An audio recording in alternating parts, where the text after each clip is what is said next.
Something horrific would be unleashed upon the world on April 30th, 2010. A film that would push the boundaries of horror like never before. Many who watched it would be sickened to the core, left questioning what they just witnessed unfold before their eyes.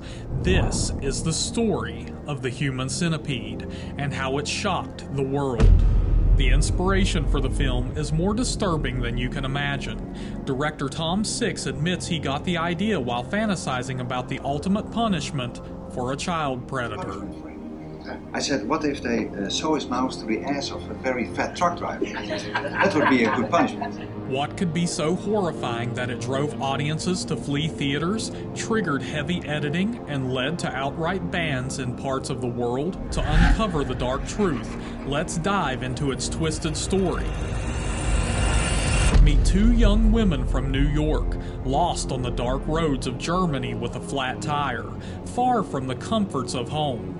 In their desperation to find help, they unwittingly stumble into a nightmare beyond their worst imaginings. As the scene unfolds, you can feel the discomfort settling in. These two women find themselves in a foreign country cloaked in darkness. Their isolation is overwhelming, their sense of helplessness growing increasingly desperate. They are no different from your average person, and as you watch, you can't help but imagine yourself in their shoes. It's this eerie relatability that magnifies the unease, drawing you deeper into their harrowing journey. They approach a mysterious house hidden deep within the woods. Their desperation reaches its peak. Frantically knocking on the door, they pray for salvation. Yet the immediate response is far from comforting. Two frightened women, their knocks echoing like cries for help, contrast sharply with the slow, methodical approach of the man behind the door. Unfazed by their urgency, he opens the door with deliberate slowness, his eyes scanning them as though they were specimens under examination. It's here that we meet Dr. Josef Heiter. Dr. Heiter, portrayed by the enigmatic German actor Dieter Laser, is no ordinary character. His presence is as unsettling as it is intriguing. Director Tom Six deliberately cast a German actor, invoking discomfort reminiscent of the infamous Nazi doctors known for their grotesque experiments.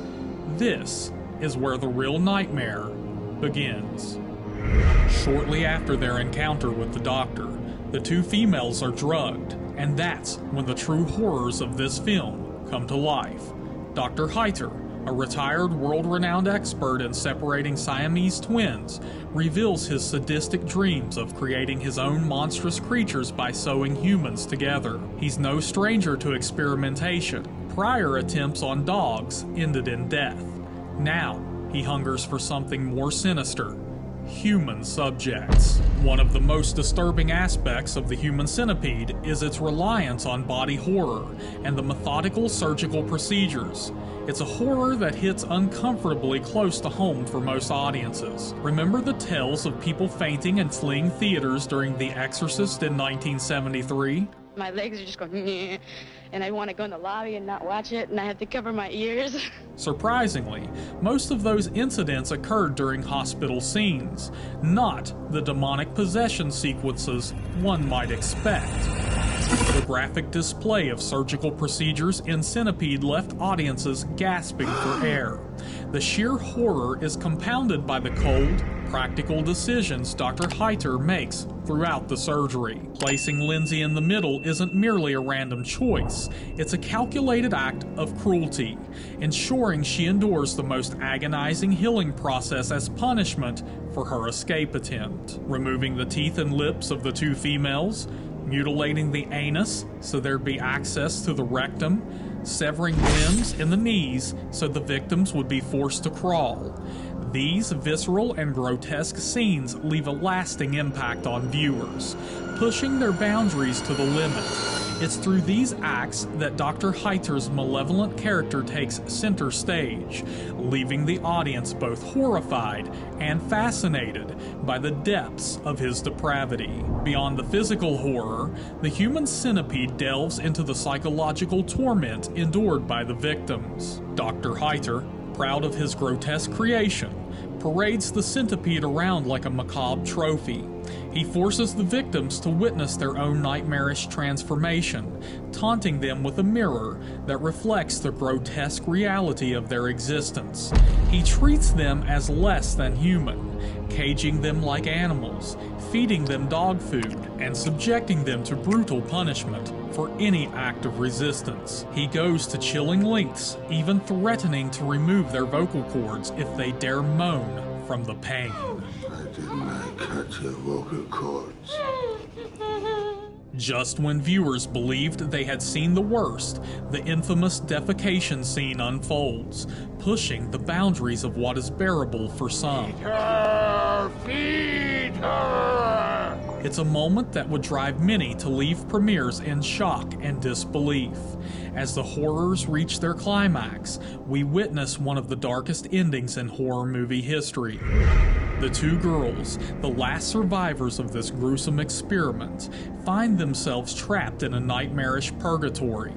Bound together, all they can do is hold hands, their connection a cruel reminder of their shared torment. As Jenny's life fades away, Lindsay is left utterly alone in the sinister house, surrounded by the lifeless bodies of her fellow captives. It's a moment of profound darkness and despair, a conclusion that lingers long after the credits roll.